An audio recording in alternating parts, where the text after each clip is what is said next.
Welcome to The Lock Shop with Nielson and Hustler, powered by Coolbet Canada.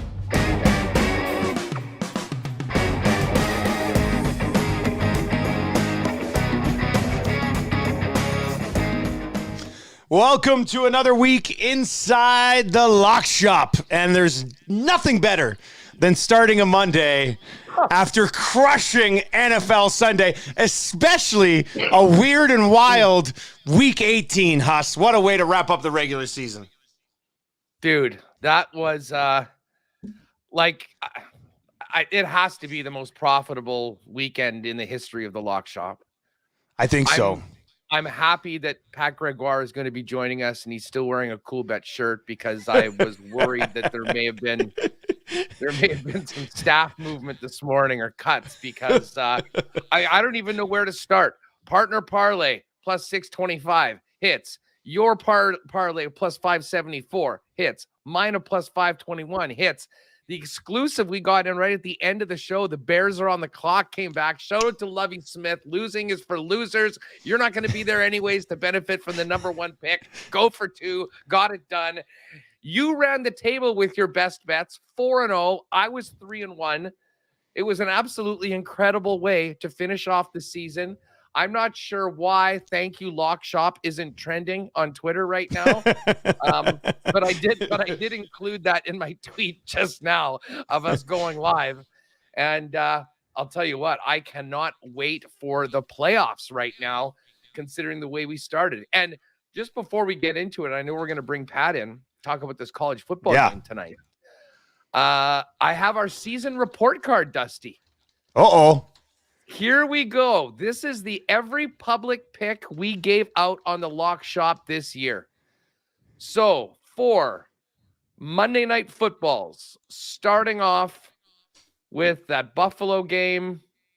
This is Thursday Night Football, of course, because the first game of the season, of course, is Thursday. I was 23-13. You were 22-14. For Monday Night Football, and obviously the sin season, the overs last week didn't count. Our total picks was 33, 19, and 14 for both of us. And then with your perfect 4-0 following up your 3-1 last week, a huge, huge run at the end, you finished 39, 31, and 2 on the season.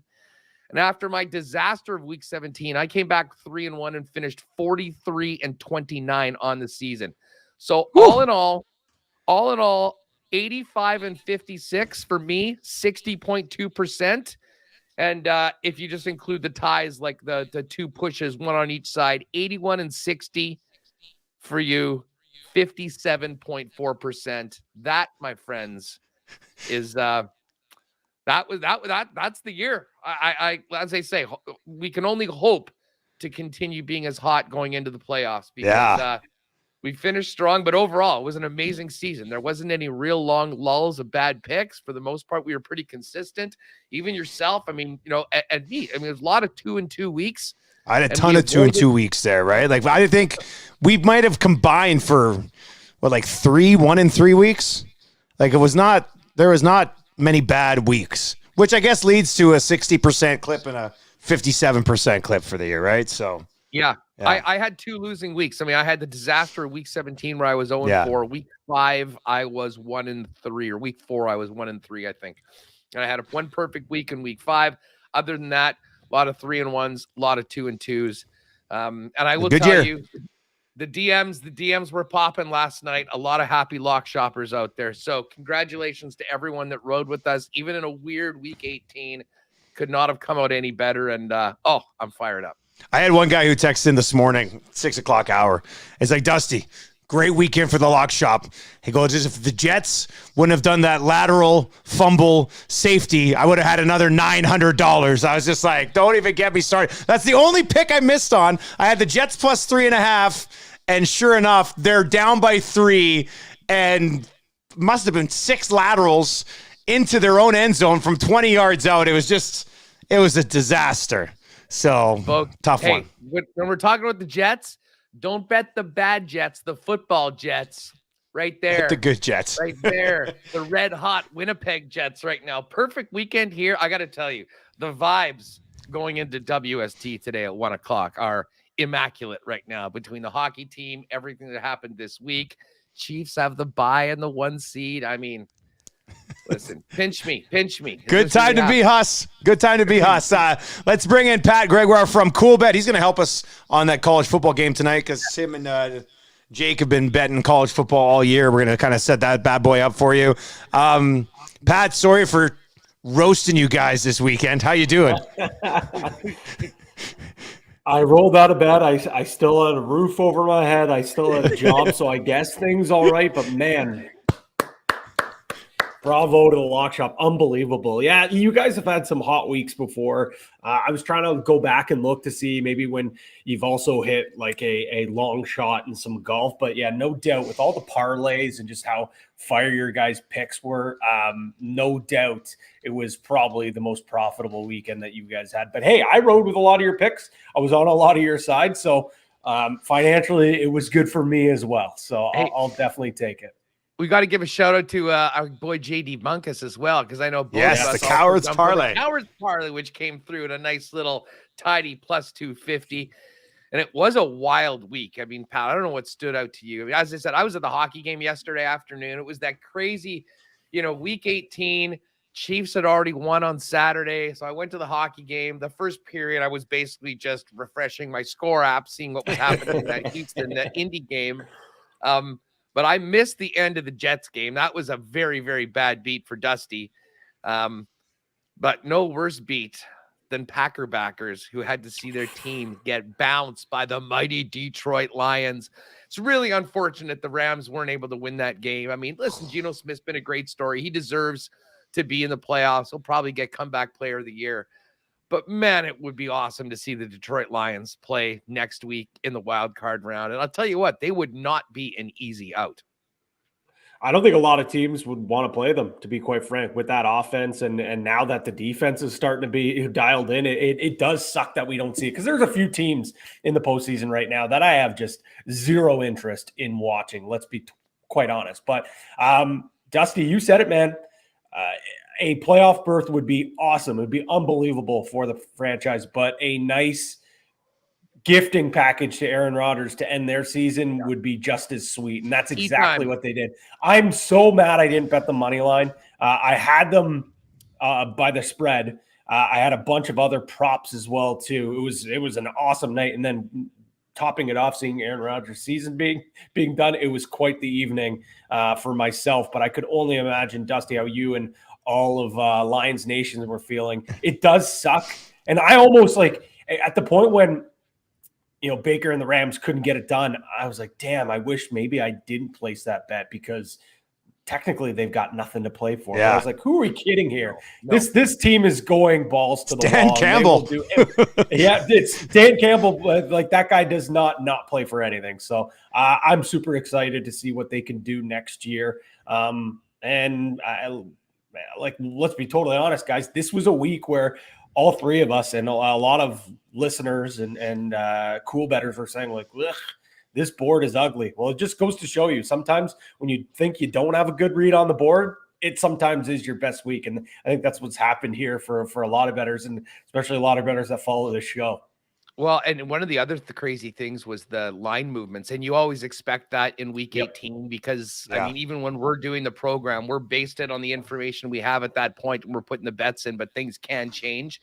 And we saw some big line movements. I mean, once it became clear that the Giants weren't going to play anybody, that Philly line exploded. Although the Giants came back at the end, I think, and still covered the number. You saw the same thing with the Buffalo Bills. We went up considerably. And I got to tell you, just while we're mentioning the Lions, 9-8, great season, a lot of momentum going forward. Can we just talk about the job that Mike Tomlin did for a minute with the Pittsburgh Steelers? The guy does it again. Never had a losing season. Early on this year seemed like a lock to be picking in the top 5. They got Kenny Pickett in a little bit later on. They finally got TJ Watt back, and they have a lot of that Lions pride in them. And I can't believe I'm comparing the Steelers with the history they have with the Lions. But, the way that they balled out at the end of the year, won some big games. I know there was some talk that Mike Tomlin maybe should, his time was over. Absolutely not. The job he did to drag that team to another winning record was really amazing. And the one thing I'll say, speaking of coaching, I know Cliff Kingsbury is out. Brandon Staley, for a guy that everyone thinks is a genius, might be one of the dumbest coaches in the National Football League. This is a guy that rested all of his starters throughout the entire preseason. And then in a game that means nothing yesterday, he's playing those guys. And I mean, is there a team that skill positions are more made of glass than the Chargers starters? No. Mike Williams apparently had to be carried to the freaking bus after the game. Listen, I am stunned at what he was possibly thinking. He is going to get crucified for it. He should be right now. And I'll tell you what, and we're going to get to this later on in the week. Lines are up right now for all the NFL playoff games. That Jags-Chargers game to me is an absolute coin flip. And it could go in the way of the Jags if we find out that Bosa's hurt too, and Mike Williams is going to be really limited in a playoff game. Just inconceivable how they could go that way, knowing that there was absolutely no benefit to winning that football game, which they didn't. I wish we had odds on the scheduling and which games were going to be in which time slot, because I think Jags Chargers in the Saturday night primetime slot would have been like plus 2,000. Who in 100 years would have ever thought a Jags Chargers game would be one of the marquee matchups? But again, you said it, it's going to be a super close game. You got two young stud quarterbacks. That's a game I'm really, really intrigued to watch. And again, as the week kind of progresses, we'll see where the line goes, but that's a game that I'm probably waiting to the 12th hour until I'm placing a bet. Got to wait on that one for sure. You know what? Let's before we get to this college football game, I do want to dive into just the futures right now. I'll just list these for you guys, then we can chime in on it. AFC winners, NFC winners. Okay, so AFC, the odds right now: Kansas City plus 155, Bills are 2-1, Bengals are plus 450, Chargers are 12-1, Jags are 18-1, Ravens are 22-1, and the Dolphins are 33-1. And then in the NFC, you've got the Eagles with the bye and their favorite, but barely, plus 160. The Niners at plus 185. Cowboys plus 575. And then you've got the Bucks at 11-1. Vikings 12-1. Seahawks 30-1. And the Giants 33-1. Huss, let's start with you, man. I mean, is there anything that immediately jumps off the page for you from those numbers? Well, no, I mean, I think they've nailed these numbers. I mean, the Chiefs should have the best odds because they play one less game. I mean, that was why that bye. And the unfortunate aftermath of not playing that Cincy Buffalo game sucked so much. In that, I mean, if the Bills had lost that game, the Chiefs would have had their opportunity to beat the Raiders, which they did. By the way, how about that snow globe play? You know what? Freaking Raiders, you won one stinking game at Arrowhead and decided to cruise the bus around for a couple of victory laps afterwards, stomping the logo last year. Hope you enjoyed that one, folks. But the Chiefs are in a great spot. And the other big thing is, to me, that is a 3-horse race. I mean, with all due respect to the Chargers, Jags, Ravens, and Dolphins, those teams aren't representing the AFC in the Super Bowl. But assuming the favorites win in week 1, or at least the Bills and the Bengals do, those two teams are going to be playing against each other in the divisional round, which will be, I mean, again, one of the games of the playoffs. And not having to go through both of those teams for a team like KC was so big. So listen, the number makes sense. Obviously, I'm biased on this one, but I think that could be the difference, to be perfectly honest. As far as the NFC goes, I mean, Dusty, I've been talking about this Niners team really since they got lit up by the Chiefs two months ago. I'm sitting on a nice 7-1 future on them right now. They're plus 185. I have and I know the Eagles number is a little bit less because they've got the bye, and we know that is, I mean, one less landmine to get through. I like the 49ers, and I know they're playing with Mr. Irrelevant, a quarterback that's only had, this goes down to Kyle Shanahan. For all the respect I just gave Mike Tomlin as one of the coaches of the year, what Kyle Shanahan has done going through 3 quarterbacks and having a team that is poised to potentially go back to the big game has been incredible. So to me, the Niners are the team to beat in the NFC. And it is going to be, the best team's going to be left standing, although the Chiefs have an advantage after getting the bye in the AFC. What do you think, Patty? I think that's a great way to put it. I really don't see how you could really sprinkle anywhere else in both, like Chiefs, Bills. The odds aren't high enough for me. I think the Bengals at plus 450. I really like that, but you're also talking to a guy. I mean, that's a tough path for them, but I think I'd probably sprinkle them a bit considering what they've accomplished against, what they've done against the Chiefs so far. But the reason that number's so high is because of the path that they'll have to take, but I still don't hate it considering they're a really good team that's giving you plus 425 or whatever it is. Exactly. But at that point there, do you then go a little bit riskier and then just bet the plus 900 for them to win the Super Bowl at that point if they're going to go back?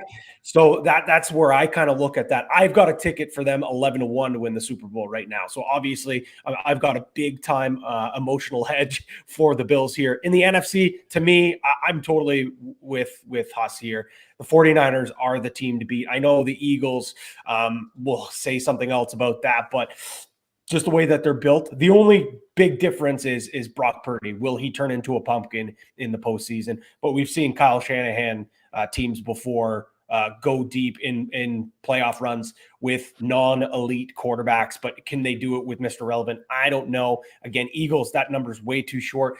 I guess if you think Tom Brady has some magic left in the tank at 11-1, possibly, but there's no way. There's just no way. There's no way. There's no way. It's not happening. What about the Cowboys? It's not happening. What about the Cowboys? The Cowboys are the Cowboys. There's no way. There's no way. I don't see it happening. Like, they looked brutal yesterday, and they were playing a good chunk of their starters. Yeah, these playoffs aren't that wide open, right? Like, there's maybe 3 teams in the AFC and 2 in the NFC. Like, it's pretty top heavy.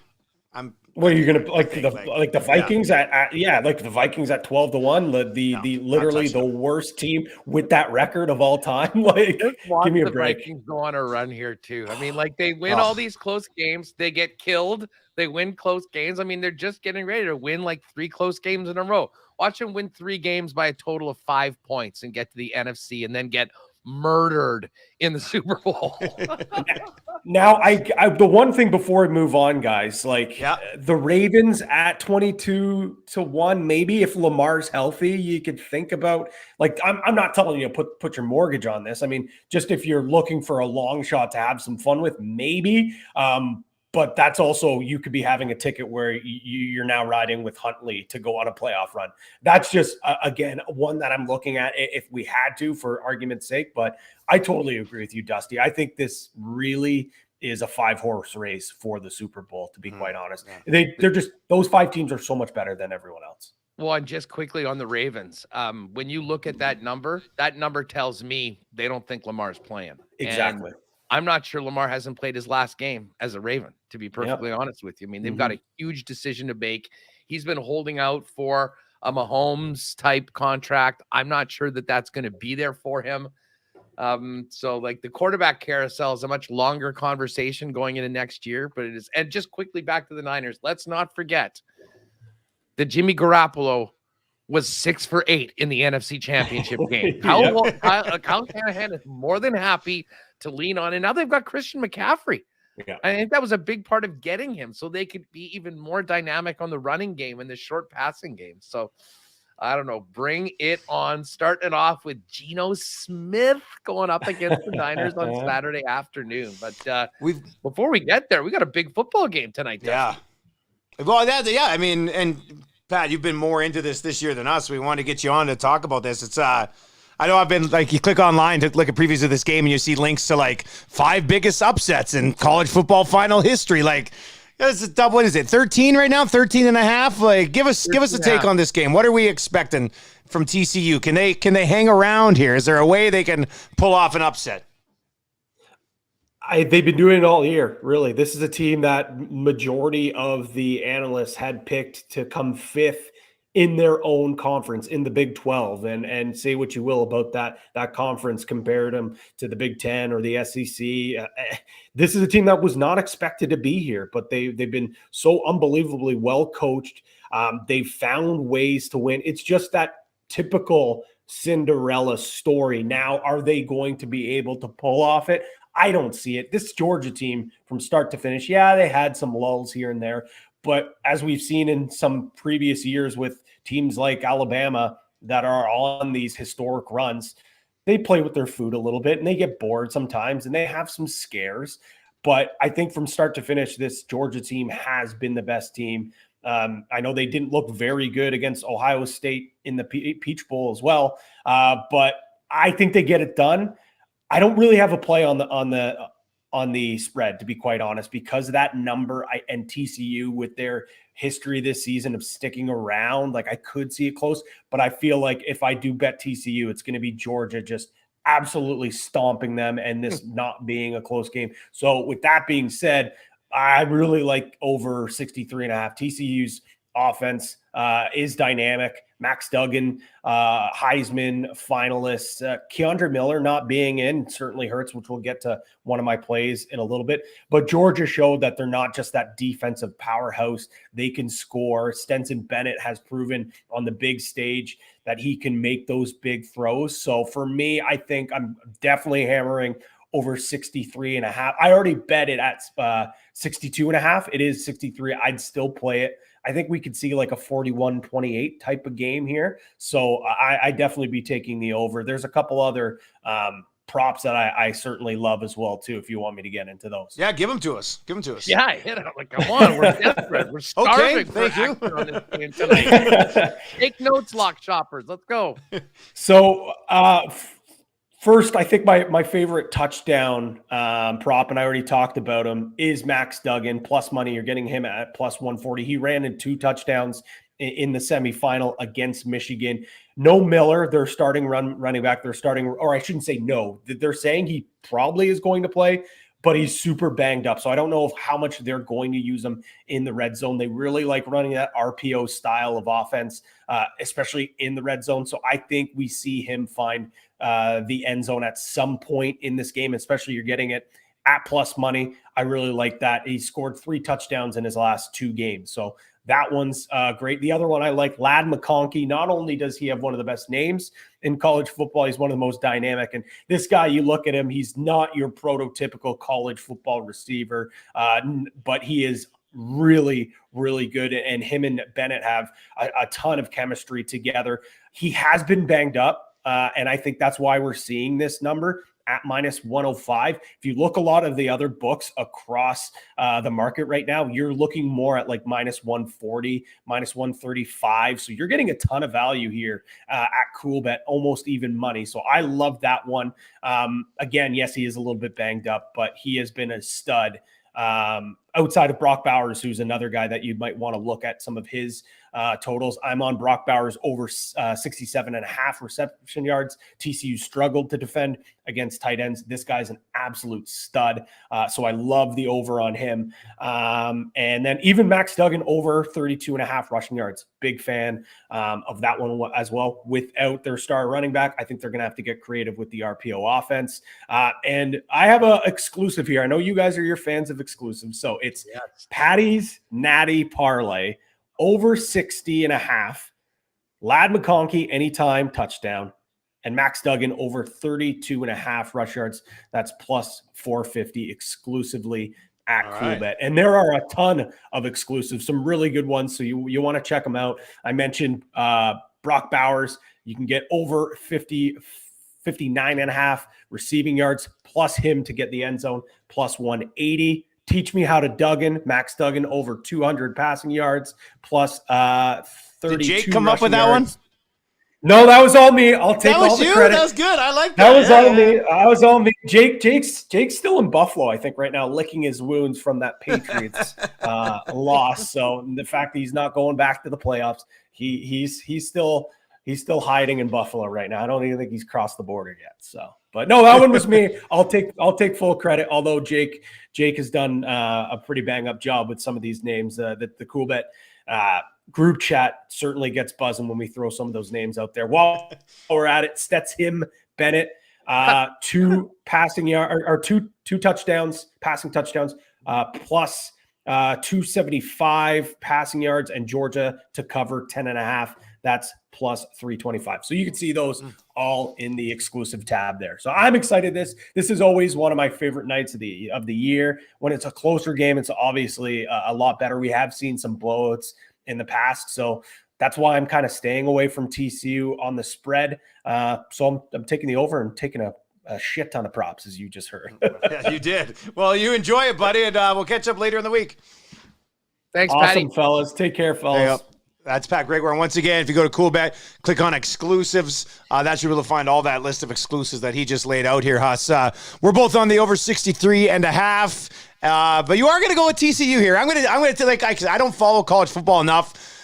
So this is a little bit of research here, and this is just me thinking, Georgia's an absolute monster of a program, and if TCU truly is what we would describe as your prototypical Cinderella, which I'm not 100% sure they would be at this point, considering the season they had, I think midnight strikes for Cinderella tonight. I think Georgia's going to roll tonight. So I'm on Georgia and the over 63.5. You know why I'm betting TCU plus 13.5? Every one of these championship games, there's a massive SEC bias and whatever. I mean, it's the best conference, and they usually crank out, a few really, really legit teams that can compete for the national championship. And you can't say that for the others, but there always seems to be a team that steps up and punches them in the mouth and at least hangs with them and stay to it. I mean, it was Clemson a few years ago with Dabo throughout the entire Alabama era. And I mean, in a year where there was not a clear consensus number one powerhouse team all season long, Alabama had those losses. Hell, Tennessee was number one for a little while. I just think that and I also think that people were off the scent of TCU after they lost the Big 12 title game to K-State. But they came in as a big, big underdog and absolutely handled a very, very good Michigan team. I think they can play with it. This is a huge, huge number. So I'm taking the spread. I'm taking TCU plus 13.5. I'm also very excited to bet against Stetson Bennett IV. That sounds like the treasurer for Augusta National. That'd be the guy that, where you can go on. It's just the most stuffy, old school name.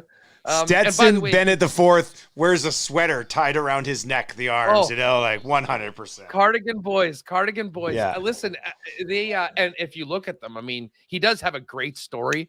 I mean, he was a walk-on, and I mean, listen, if you look at him, he sure as hell doesn't look. Isn't like he 40 at a high level? Well, yes, he's also the Van Wilder of college football as well. So he's got all that. Anyways, I think this will be an exciting game. I think it'll be still up in the air in the fourth quarter, so I'm definitely taking the points. But like you and like Pat, you can't make the number high enough to not bet the over. It's seemingly in these national championship games. It was the exact same thing. I'm almost positive both of the games went over in the semifinals as well. And when I first saw it, I had a little bit of sticker shock at 63.5. But I mean, these teams routinely score 40 plus. So I don't see any reason why we won't have another thriller tonight. So give me TCU and let's ride. No matter what, let's get the over, and that'll make it a lot of fun for everyone. Let's get an over. Got to have the over. So that's kind of that's the main course tonight. College football game is probably going to take about 4 hours when it's all said and done. This game it's like the one college football game I settle in to watch all year, and I usually very much enjoy it. But I always end the night, I'm like, geez, this thing takes forever. So enjoy it tonight. I guess all you college football fans, your last dose of it for a little while. TSN will probably have. I mean, ESPN has the most incredible coverage of this event. I mean, it actually reminds me of what BN was doing overseas for the World Cup with multiple feeds of the game. They'll have one where they've got, a bunch of different commentators, alternate. Wasn't there like 3 feeds last year for this game or something? Yeah. So I'm not sure exactly what TSN has planned for it, but if you are planning on watching it and you've got all the channels, check back from 1 to 2 to 3, because I think you'll have some pretty neat viewing options when it comes to this game as well. There is some NHL action tonight, so let's slide over there, Huss. We've each got a couple of plays in the National Hockey League tonight. Where are you going? Yeah, by the way, Pat, if you're still watching, I'm riding with you on Patty's Natty Parlay, the over 60.5, Ladd McConkey and Dunnigan over rushing. Lock that in a plus 450. I like that one. I'm going 2 hockey games tonight. the Buffalo Sabres, speaking of a team that people got off the scent, think about that start. They had that great, they were 7-2 or 7-3, and then they lost 7 in a row, and everyone sort of wrote them off. And now they continue to be one of the most fun teams to watch in the league, one of the highest scoring teams in the league, and a team that has been some real good value, more often than not. And tonight they've got the Philadelphia Flyers. Buffalo's a big favorite, so we're going to hit the puck line, always trying to get plus money. Buffalo -1.5 against the Philadelphia Flyers. And I'm going to jump on Edmonton, and I'm interested in your thoughts. I caught the end of the game on the third period. Was another good thing that happened. Little live bet on the Avs, down 2-0 after 2 periods. Oh, you're on fire. They, you know what? They are not. Listen, I don't have a lot of trust in the Oilers consistently, and they're playing with the lead is somewhat iffy. However, I do think that this is going to be a nice bounce back opportunity. Get away from home, get on the road down in LA, and take on a team that is playing very well. I did take a loss on the weekend on the Golden Knights. I thought Vegas would win that game, and LA handled them 5-1. I think this is just sort of, two teams that are on a high and a low coming back more to the mean. I'm going to take the Oilers on the money line. And if you do like both of those, pop them together at plus 308 on a little 2-gamer. Yeah, the Oilers are interesting. They've lost 6 of 7 at home. In 4 of those 6 losses, they've blown two goal leads, which is just unacceptable. I like the Kings and Oilers over 1.5 power play goals in this game tonight at -122. The Edmonton Oilers have had the most power plays in the entire National Hockey League so far this year. The Los Angeles Kings have had the 3rd most power plays in the entire National Hockey League this year. Both of these teams draw a ton of penalties. On top of that, the Oilers' power play is insanely dangerous. Their penalty kill is very average to below average. The Kings' penalty kill is 29th in the league at 72.3%.